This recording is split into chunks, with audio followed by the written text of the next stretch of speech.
Hello, and welcome to Preacher's Kids, The Untold Stories, a set of stories that are very near and dear to my heart because they tell of stories of kids who give of their love, of their time, of their devotion to the churches that they find themselves in. What you'll see during Preacher's Kids is an actual interview with a preacher's kid talking about their experience in the church. My greatest recollection of growing up as a preacher's kid was probably the mere fact that I was in church for every service. We were nurtured basically by the church. We were always in church, and we facetiously say our parents were drug addicts. They drug us to Sunday school, Right. drug us to BTU, drug us to GA girls, Shepherd boys. Sister and I always hated was we didn't want to be in the sermon.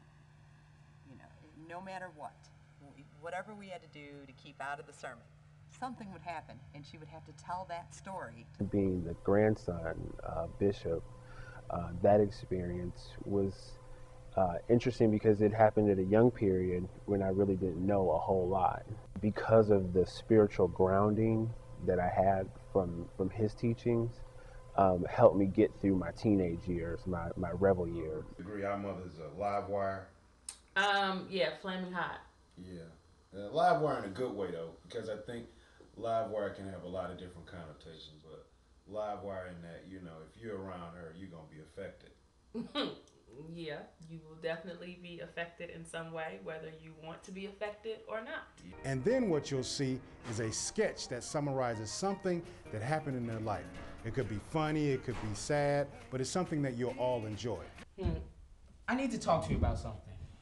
Sure, you can talk to me about anything. Okay, but I'm talking to my mother right now.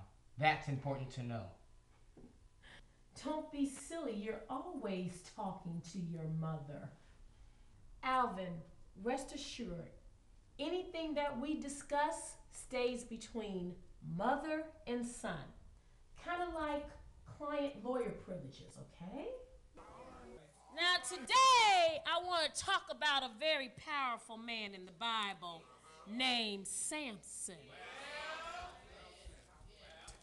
And Samson was a very strong and powerful man, and he was feared throughout the land until he let that Jezebel Delilah cut his hair and take his strength away. Now you're telling the truth. Yes. Which reminds me of a conversation that I was having with my eldest boy, Alvin. You all know my son, Alvin. Please, God, don't make me a part of the sermon.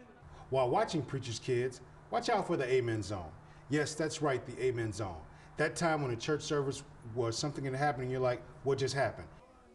Hi, Brother Daniel. How are you this fine Sunday morning? I'm fine, Sister Know-It-All, and yourself?